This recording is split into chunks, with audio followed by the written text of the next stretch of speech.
So I went down a Wikipedia rabbit hole the other night that I want to talk about. It started innocently.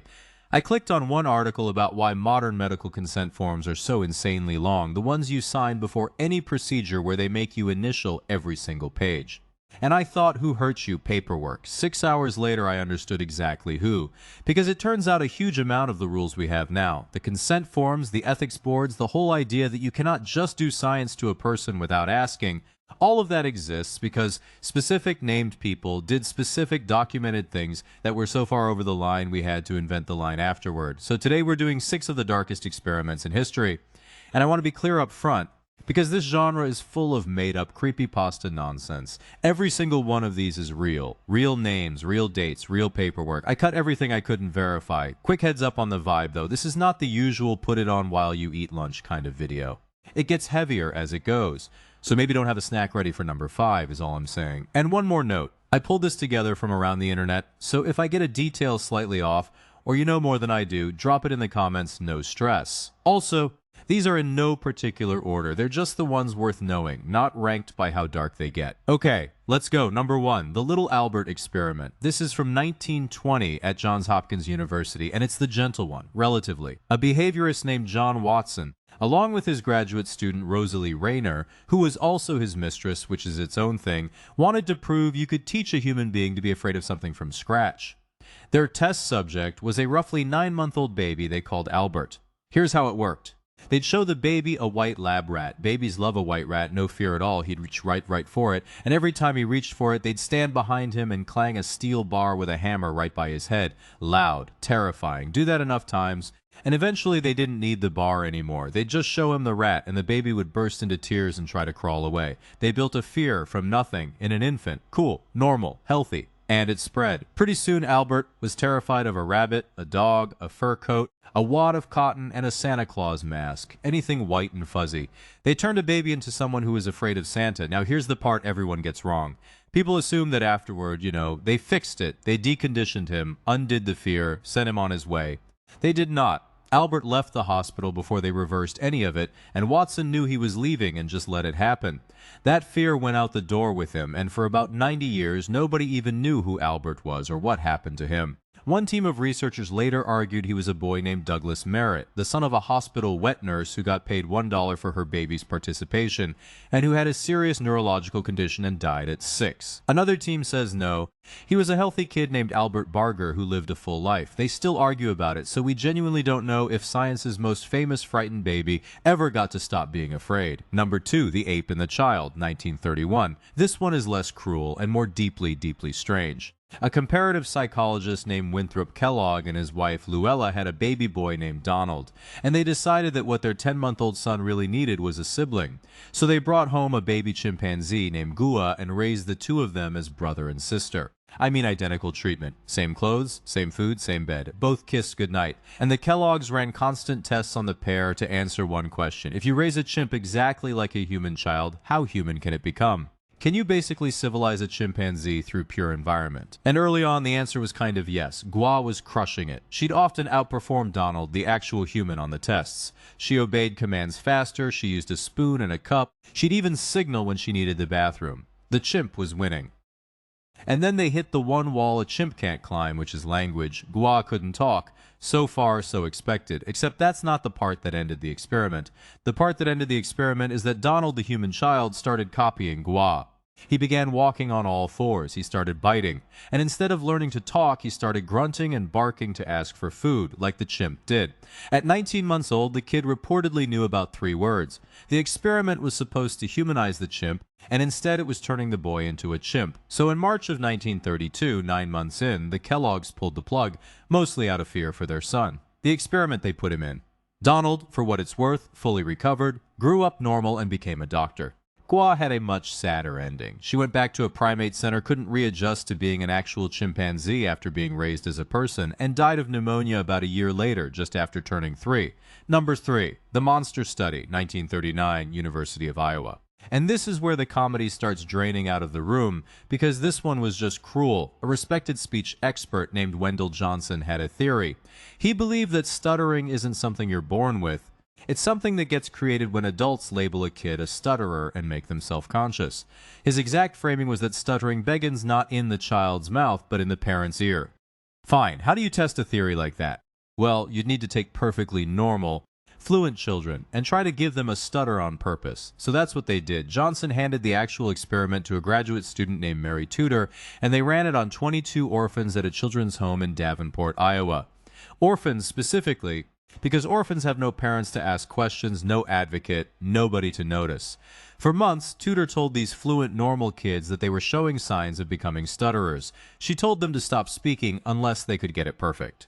She picked apart every tiny slip in their speech over and over, and it worked in the worst possible way.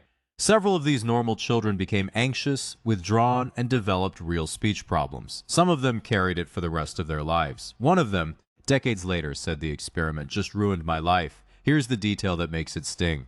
Wendell Johnson, the man who designed a study to manufacture stutterers out of orphans, was himself a stutterer. He spent his life haunted by it, and his solution was to try and recreate it deliberately in parentless children. His own colleagues were so disturbed they nicknamed it the Monster Study. Iowa kept the whole thing quiet until a newspaper exposed it in 2001, and in 2007 the state paid $925,000 to settle with the survivors. Number 4. The Tuskegee Syphilis Study. And now we're into the institutional stuff, the kind that runs for decades because nobody stops it. This one ran for 40 years. From 1932 to 1972, in Macon County, Alabama, the United States Public Health Service enrolled 600 poor black men. 399 of them had syphilis, the other 201 didn't, and were there as a comparison group. The men were never told they had syphilis. Let that sit for a second. They were told they were being treated for something called bad blood, a vague term that meant nothing. They were lured in with free meals, free medical exams, and free burial insurance. And the actual goal of the study was to watch untreated syphilis run its full course through a human body, all the way to death and autopsy. Here's the part that turns it from old-timey ignorance into something much darker. In 1947, penicillin became the standard, reliable cure for syphilis. A cure existed, and the researchers deliberately withheld it. Not only did they not treat these men, they actively worked to keep them from getting treated anywhere else, because a cured patient is useless to a study about not curing people. They even mailed the dying men letters inviting them to a special free treatment, which was actually a painful spinal tap done purely to collect data. By the time it finally ended, the damage was documented and specific. 28 men died directly from syphilis, about 100 more from related complications, 40 of their wives were infected, and 19 children were born with congenital syphilis. The study only stopped in 1972 because a public health service employee named Peter Buxton couldn't live with it and leaked it to the press. It became the reason America has modern informed consent law at all. President Clinton formally apologized in 1997, 65 years after it began. Number 5. And I told you not to have a snack ready. The Guatemala syphilis experiments. Because if Tuskegee was the government watching a disease, this was the government handing the disease out. From 1946 to 1948, a U.S.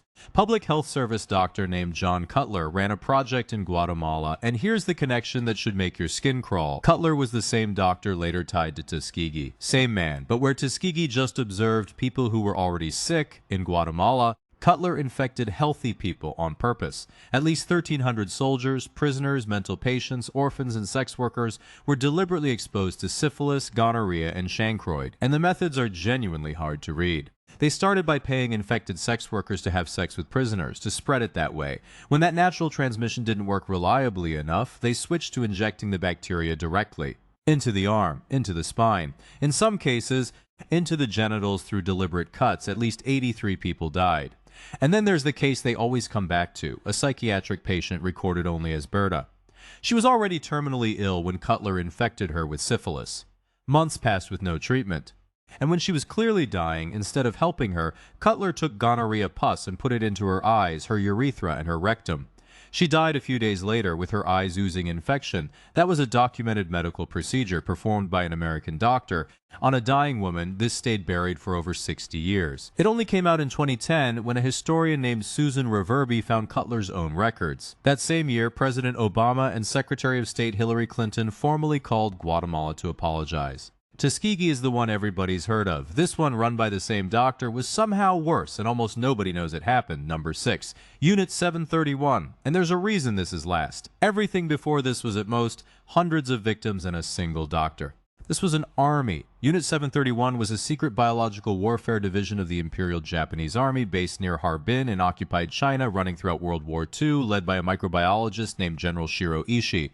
The prisoners, Chinese, Russian, Korean, and Mongolian civilians and Pautas were not referred to as people. The staff called them Maruda. It means logs. As in lumber, they dehumanized them in the literal vocabulary before they ever touched them. I'm going to keep this restrained because the details don't need any help. Prisoners were infected with plague, cholera, anthrax, and smallpox to study how the diseases progressed. And to see the effects clearly before the body began to decay, they performed vivisections, surgery on living people, without anesthesia. They amputated limbs and reattached them in the wrong places. In the frostbite experiments, they froze prisoners' limbs solid and then thawed them to study the tissue death. People were used as live targets to test grenades, flamethrowers, and pathogen weapons. And it didn't stay in the lab. Japan took this into the field, dropping plague-infected fleas on Chinese cities. In the wider biological warfare campaign, the estimated death toll runs into the hundreds of thousands. At least 3,000 people died inside the facility itself.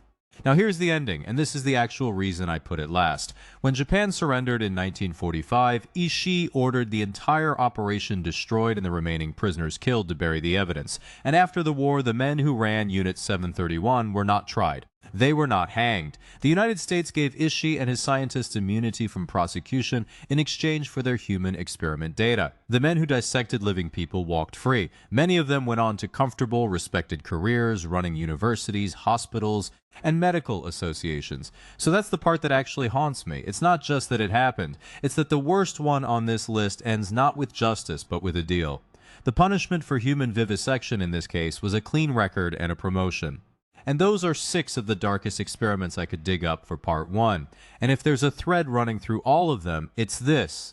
Almost none of these stopped on their own. Not one of these institutions looked in the mirror and chose to quit. Tuskegee took a whistleblower. The Monster Study took a journalist. 60 years later, Guatemala took a historian digging through old boxes. The system did not self-correct. Somebody had to drag each of these into the light. Stay curious, and remember that for science has done more damage than most villains ever managed, and I didn't even get to the big ones. I never touched MK-Ultra, the CIA's mind control program. I didn't get near the Nazi twin experiments or the Stanford prison study. That's part 2. If you can stomach it. So if you want it, let me know in the comments. Tell me which of these 6 was the worst, and subscribe so you don't miss the next one.